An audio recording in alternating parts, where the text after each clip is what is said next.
much did he pay for you?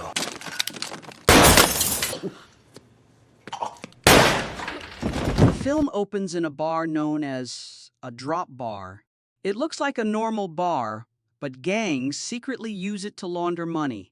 Cash is collected and delivered by hidden couriers who move it to its final destination. The owners never know when their bar will be picked as the drop site, which helps keep it safe. In one of these bars, we meet the main character, a bartender named Bob Saganowski. Bob is a quiet man with a dark past and a violent side hidden behind his calm appearance. The bar where he works is managed by his cousin Marv, but actually belongs to the Chechen mafia. A group of older regulars often come there to drink and chat.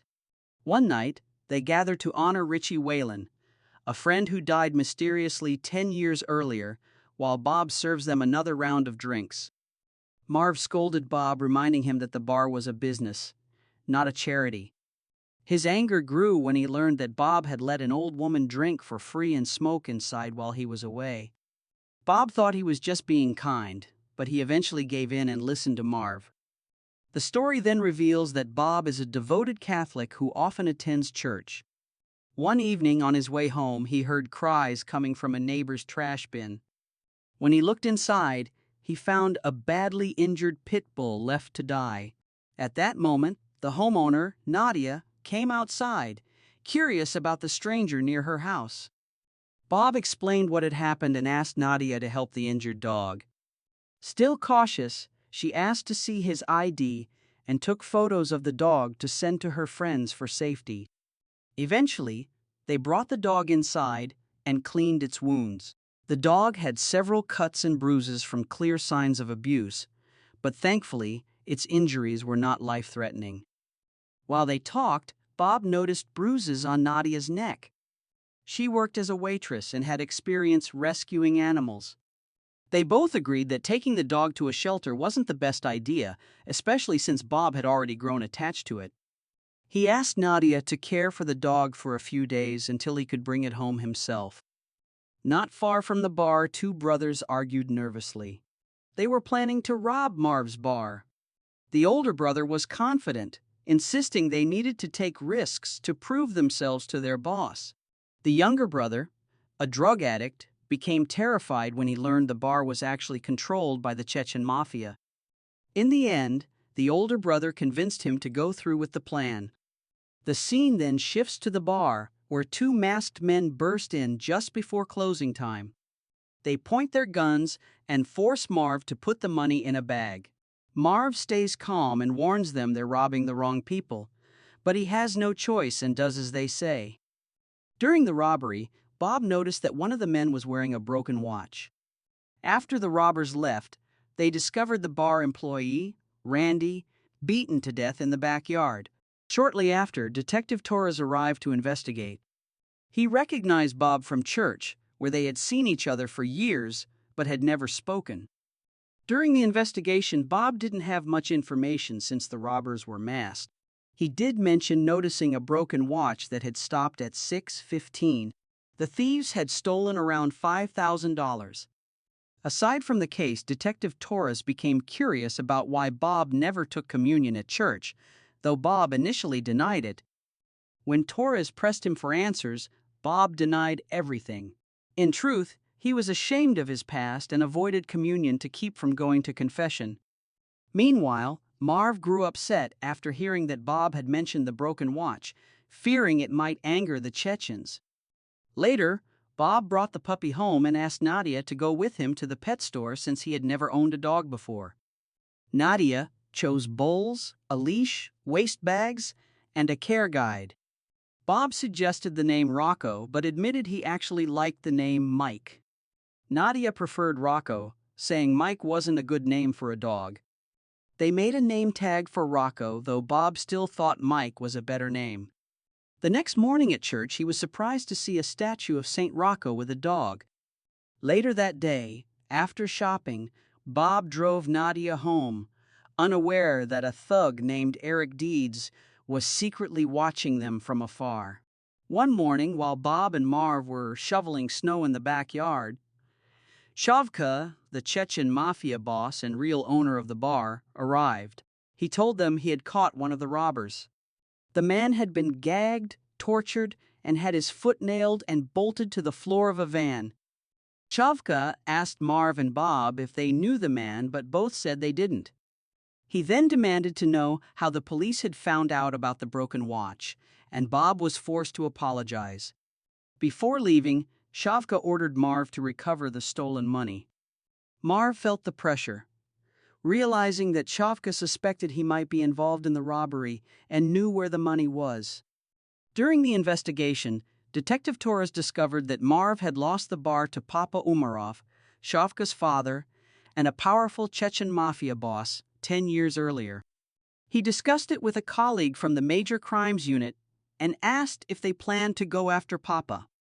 The colleague replied that the group was too powerful to take down and jokingly told Torres he was welcome to try prosecuting them himself. Bob enjoyed having Rocco as his new companion, but as a first-time dog owner, he found it hard to handle the mess. Rocco often peed around the house, and Bob had to clean up constantly. One morning at the dog park while playing with Rocco, Bob met Nadia, who was exercising nearby. She had just lost her night shift job and offered to help take care of Rocco to earn some extra money. Drawn to Nadia, Bob accepted her offer, and they exchanged contact information. Soon after, Eric Deeds appeared and complimented Bob's dog. Feeling uneasy around him, Bob quickly left with Rocco. Meanwhile, Marv lived with his sister Dottie, while their father was in a nursing home, brain dead and kept alive by machines. The siblings talked about their father's condition. Dottie, tired of the high cost of his care, suggested ending his life so they could live freely and maybe travel to Europe.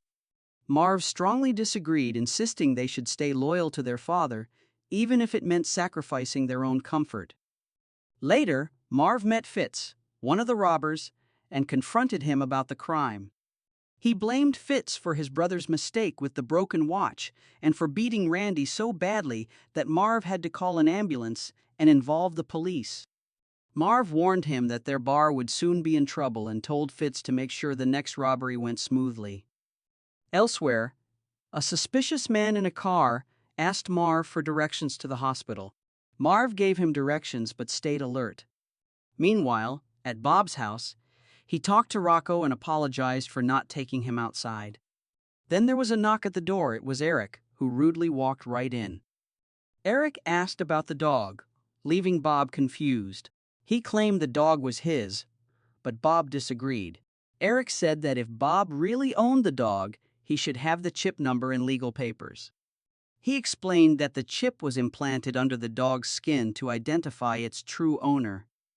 Eric showed the chip's serial number, claiming he was the dog's real owner. Bob refused to believe him, saying Rocco was his and reminding Eric that he had abused the dog. Eric then threatened to call the police. When Bob asked what he really wanted, Eric only made vague threats, talked about the weather, took Bob's umbrella, and left. Bob and Nadia became closer because of Rocco. At a calf, Nadia told Bob that he was the first person who never asked about the bruises on her neck. Bob said he felt it was her private matter and not his place to judge. Eventually, Nadia opened up and shared her troubled past. While high on drugs, Nadia once cut her own throat with a potato peeler, hating her addiction and wanting to die. She somehow survived and began trying to live a more normal, meaningful life. Meanwhile, at the bar, Marv told Bob he was afraid of the strange man who had asked for directions and feared that his life might be in danger. Marv was still haunted by losing the bar to Shavka Umarov nearly 10 years ago. His deep self-hatred continued to affect his life. One day, Bob was shocked to find a severed hand and a blood-stained bill inside a trash bag. The stolen money had been returned, along with the robber's broken watch and his hand. They were both confused, unsure who had returned the money or why. Bob carried the severed hand into the bar and wrapped it carefully. Marv was surprised by how naturally he did it, as if he had done it many times before. Just then, Eric suddenly walked in. They had forgotten to lock the door. Marv tried to send Eric away, saying the bar was closed. When Bob nearly appeared, Eric simply greeted him and left, still suspicious of them. Marv grew uneasy about Bob's connection to Eric. When Bob explained that Eric claimed to own Rocco, Marv became even more concerned. Eric turned out to be a local thug rumored to have killed Richie Whelan, the man they had toasted at the start of the film. Marv told Bob that Eric had spent time in both prison and a mental hospital, warning him to stay away. But Bob seemed more surprised than frightened by the news. Bob placed the severed hand in a cloth bag and left. After he was gone, Marv broke down in tears and began cleaning the blood off the money to return it to the Chechens. Meanwhile, Bob played with Rocco and threw the wrapped hand into the river. Detective Torres later approached him and asked if he knew Eric Deeds, but Bob denied it. The Chechens later came to the bar to collect the stolen money. Chavka also announced that the bar would be the next drop site on Super Bowl night. Around that time, Eric confronted Bob, asking about Nadia and whether she had recently hurt herself. Not long after, Bob asked Nadia about her past with Eric. The questions frightened Nadia, and she ran away, leaving Bob confused. Meanwhile, Marv met Fitz, who asked him for a ride. Fitz was terrified after losing his brother in a similar situation. He even checked Marv's trunk to see if it was covered with plastic and pulled out a gun in fear. But when Marv opened the trunk, it was completely empty. Fitz was relieved and got into the car to drive away. Marv then suggested robbing the bar on Super Bowl night, when a large amount of cash would be there, but Fitz refused, saying he just wanted to stay alive. Marv told him to get out of the car and shut the trunk. As Fitz hesitated but obeyed, Marv suddenly hit him with the car again and again, killing him instantly. Marv left the scene, switched cars, and drove away. In the next scene, Bob and Nadia made up, and she apologized for her earlier behavior. She admitted that she had once dated Eric. At first, he seemed kind, but she soon realized how dangerous he was and ended the relationship. Nadia warned Bob that Eric was the one who killed Richie Whelan, but Bob already knew. Later, Marv met Eric in a diner and told him that Bob was afraid of him. Eric said he wanted more respect from Bob or there would be trouble. Marv calmed him down, saying he had a plan that would work out for everyone. Marv had originally planned to use Fitz for the Super Bowl heist instead of Eric, hoping to keep Eric distracted and away from Bob. Meanwhile, Detective Torres met with an old colleague and obtained Eric's psychiatric file, where one detail caught his attention. At home, Bob called for Rocco but got no response. Bob found Rocco safe inside a wooden crate, along with his umbrella, proving that Eric had been there. He confronted Eric, warning him to stay away and making it clear he wouldn't give Rocco back. Eric demanded $10,000 if Bob wanted to keep the dog, but Bob refused, saying it was too much. Later, Marv told Bob he wouldn't be at the bar during the Super Bowl. Bob suspected that Marv was planning a dangerous scheme they could never pull off. Marv, still haunted by the loss of respect after giving up the bar to Chavka, became angry. He grew paranoid, believing Bob had given his old bar stool to an elderly woman to humiliate him. Bob calmly explained that it was just an ordinary stool with no special meaning. At the bar, Bob hid $10,000, Rocco, and a pistol in the basement. Meanwhile, Eric broke into Nadia's house and forced her to go with him to Marv's bar. She tried to resist, but eventually agreed to avoid making him angry. That night, they arrived together, leaving Bob disappointed and Nadia overwhelmed with shame. Marv called Eric, but Eric was already at the bar after hearing the noise. Marv warned him not to underestimate Bob, who might seem quiet and polite, but was unpredictable. Then Marv lined his trunk with plastic, drove to the bar, and parked 2 blocks away to keep watch. Throughout the night, different mafia crews arrived to drop off money. Finally, the bar was empty except for Eric and Nadia. Before stepping outside for a cigarette, Eric handed Nadia a gun. In tears, she warned Bob that Eric planned to kill him. Bob offered to pay for Rocco, but Eric mocked him, asking how much Nadia was worth and demanding that the money be locked in the safe. Bob refused and revealed that he, not Eric, had killed Richie Whelan. He explained that Marv was addicted to gambling, and Richie was just one of many who owed him money. Even after Richie won at the casino and paid Marv back, it wasn't enough. To hide the fact that Marv had already collected the money, Bob shot Richie twice in the face, then told Nadia she was safe and could leave. The Chechens later got rid of Eric's body, and Chovka gave the bar to Bob, renaming it Bob's Bar. Outside, Marv was killed and Detective Torres arrived to investigate. Torres mentioned the upcoming sale of the church and suspected Bob was involved in Richie Whalen's murder and Eric's disappearance.